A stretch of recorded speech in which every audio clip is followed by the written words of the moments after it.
Buenos días, hoy nos toca ver la tercera clase del módulo de razonamiento clínico en cardiología a través de métodos complementarios y hoy vamos a hablar de lo que es la monitorización ambulatoria con Holter. Y antes de iniciar la charla, los voy a invitar a realizar una actividad práctica breve que consiste en prestar atención a estos 4 casos clínicos que voy a presentar a continuación y tratar de resolverlos.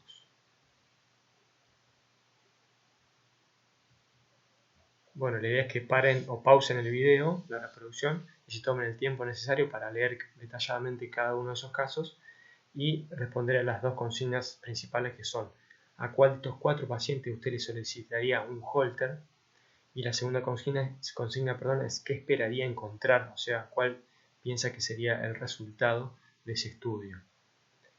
Básicamente, la idea es pensar según las características de cada paciente si todos o solo alguno de ellos meritan la realización de un estudio Holter. Y qué esperaría encontrar básicamente responde a que cuando uno pide un estudio complementario de cualquier especialidad, incluido el Holter o algún otro, generalmente uno se basa, o sea, el estudio complementario que pide es para confirmar o rechazar, descartar, digamos, sus diagnósticos presuntivos, que uno los elabora en la consulta clínica simplemente con la anamnesis y el examen físico.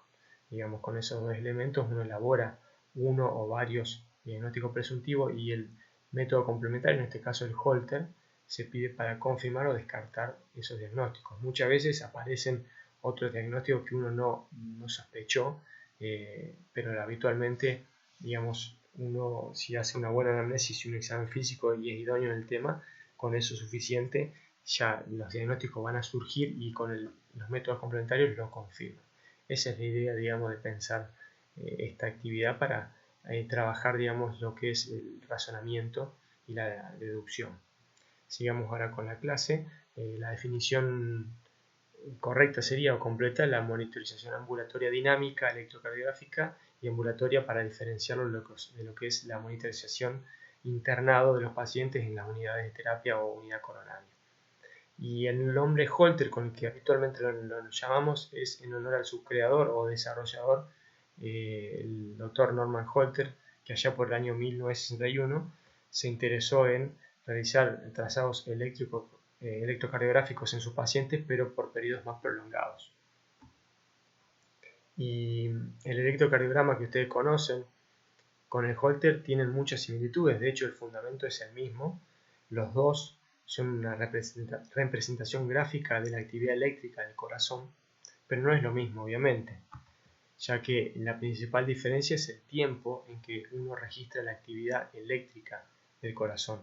El electrocardiograma digamos, convencional que uno conoce puede registrar algunos segundos o algunos minutos de esta actividad eléctrica, mientras que el Holter lo realiza por periodos prolongados, que pueden ser 24 o 48 horas, o inclusive hay algunos dispositivos implantables que son ya no tan nuevos en el mercado, que pueden realizar monitorizaciones por periodos prolongados de meses o años inclusive.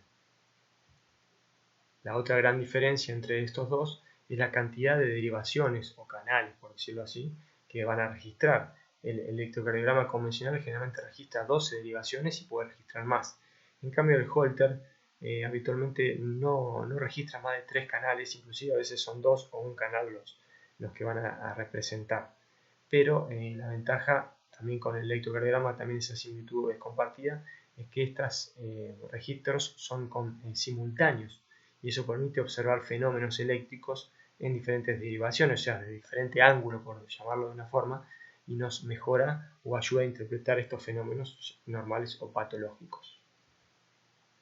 Dentro de los tipos de grabación hay varios, pero los más frecuentes que ustedes van a encontrar son los de grabación continua y los de grabación intermitente.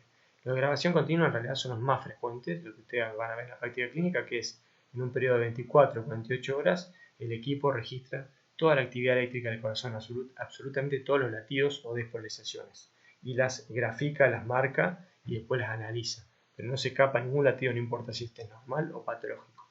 En cambio, la grabación intermitente, obviamente el equipo, el software va a registrar todos los eventos, ya sean normales o patológicos, pero va a ir borrando y solamente va a dejar registrados los que se consideren eventos patológicos que el médico o el operador previamente setea cuáles son las características de esas alteraciones, digamos, de las ondas que quiere que el equipo deje registrado para después valorarlas como patológicas.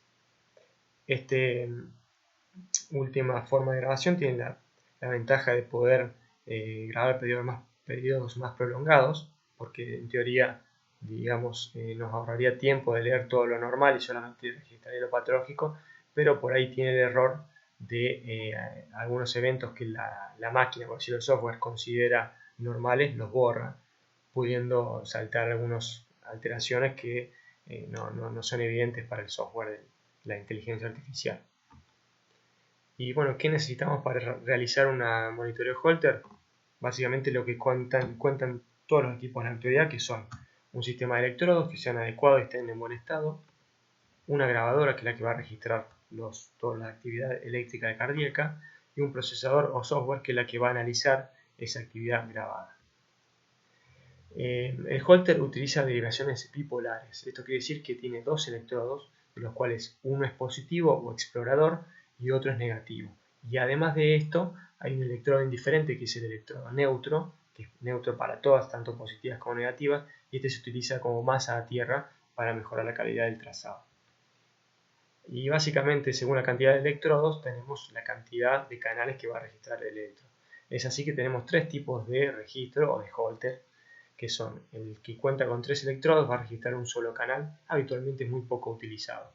Después tenemos el Holter que utiliza 5 electrodos, que va a registrar 2 canales, y el de 7 electrodos, que es el más habitual que ustedes van a encontrar en la práctica, que registra 3 canales.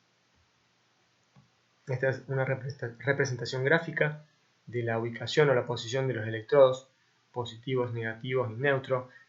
Fíjense, vamos a basarnos en la gráfica de la derecha, el Holter de 7 canales o 7 electrodos que recuerden que van, 7 electrodos que recuerden que van a haber 3 canales. Acá están los canales channel 1, channel 2, channel 3.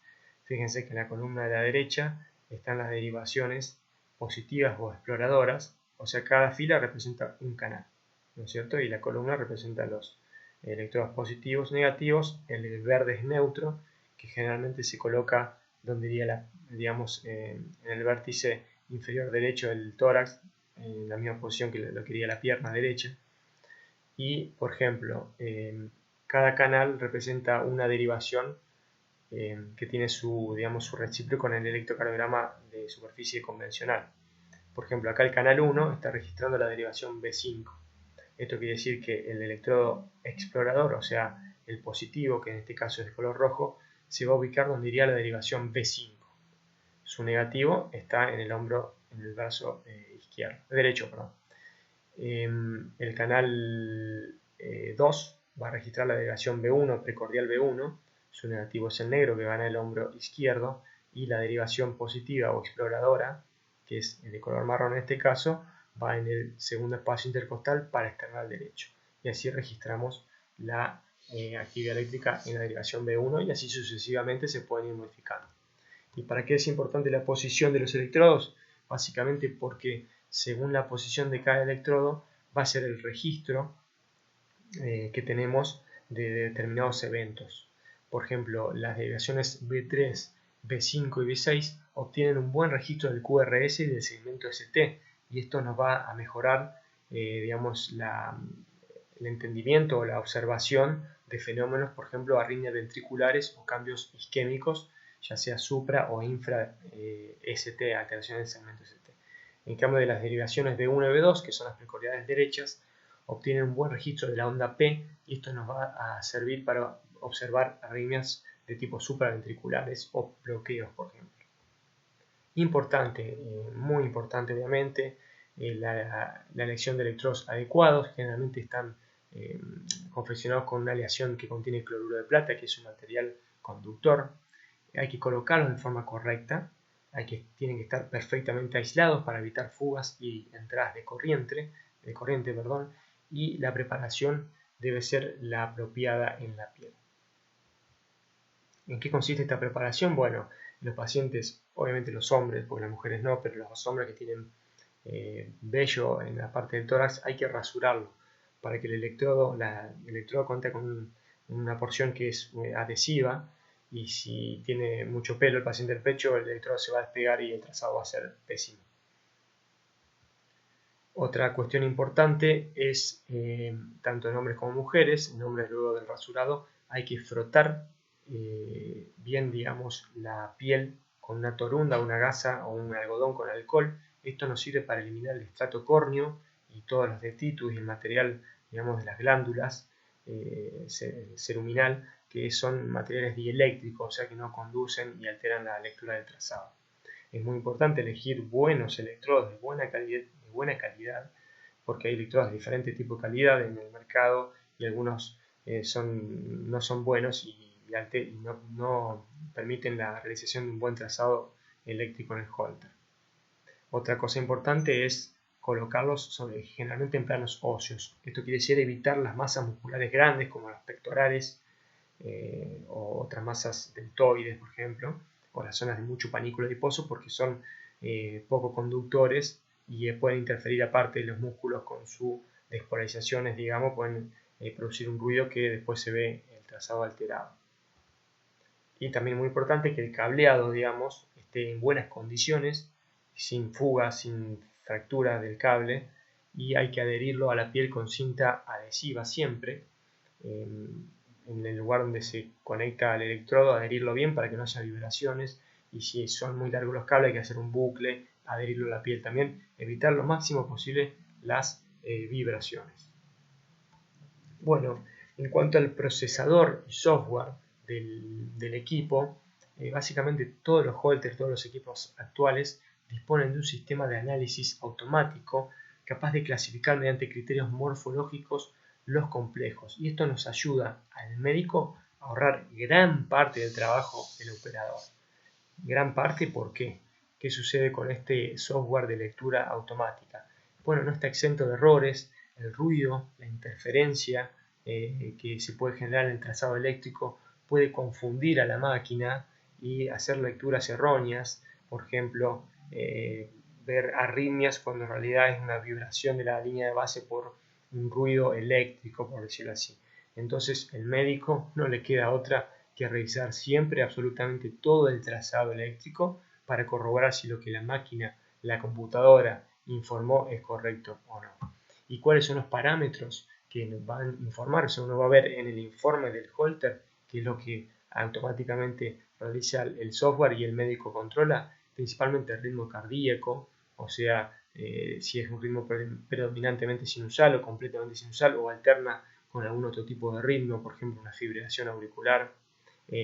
Eso lo que hace es leer la cantidad de complejos en las 24 horas y lo va dividiendo también por hora, y también nos informa las frecuencias máximas, las frecuencias mínimas, tanto horaria como en las 24 horas, también lo informa como en tendencias, en histogramas o en forma de números absolutos. Otra cosa que informa y que analiza e informa es el segmento ST y sus alteraciones, o sea que de la línea isoeléctrica valora si hay en determinados momentos del día alteraciones en más o en menos, o sea supra o infra ST. Esto nos sirve para detectar isquemia miocárdica. También informa algo muy importante, las pausas, o sea el tiempo que está digamos sin una despolarización ventricular, sin un latido básicamente, y son significativas cuando son mayores a 2,5 o 3 segundos en un paciente que tiene síntomas de mareo, síncope o lipotimias. Esto puede ser una indicación de colocación de marcapaso en algunas ocasiones. Otra cosa muy importante es el recuento y clasificación de las arritmias, tanto ventriculares como supraventriculares, en forma de histogramas o numéricas, o sea, la cantidad absoluta, que también tiene una importancia clínica importante, digamos, y las informa si hay pares o tripletas o salvas de taquicardias, o si son bigeminadas o trigeminadas, etc. Uno de los digamos, las ventajas más importantes del holter es que se pueden correlacionar síntomas del paciente con el trazado eléctrico. Eso tiene una importancia fundamental, ya que muchas veces el paciente refiere síntomas que uno cuando lo ve en el trazado eléctrico no se correlaciona con una alteración eléctrica, y viceversa. El paciente puede no tener síntomas de ningún tipo y en el trazado eléctrico observar alteraciones de mayor o menor gravedad. ¿Y cómo hacemos para correlacionarlo? Bueno, al paciente se le da un diario de registro, O sea, básicamente se le da una hoja donde el paciente van a detallar todos los eventos que realiza durante su día y los síntomas que ha tenido o que ha percibido. Básicamente al paciente se le dice que haga una vida normal, o sea, su día con la colocación del holter tiene que ser un día normal para simular lo máximo posible su vida diaria. Lo único que tiene que evitar es bañarse porque puede con el agua dañar el equipo. Lo demás, actividad física, etcétera, que lo haga. Entonces el paciente que iba a registrar si tuvo palpitaciones, si tuvo disnea, si tuvo ángulo, dolor torácico, si tuvo mareos. Y otra cosa importante son las actividades diarias, todas las que haga durante el día y durante la noche. Esto es ejercicio, comer, dormir, lo que se les ocurra lo tiene que anotar el paciente porque es muy importante ver qué actividad estaba realizando cuando encontramos alguna alteración eléctrica. Bueno, hasta acá llegamos con la primera parte y vamos a pasar a la segunda parte para continuar con nuestra clase.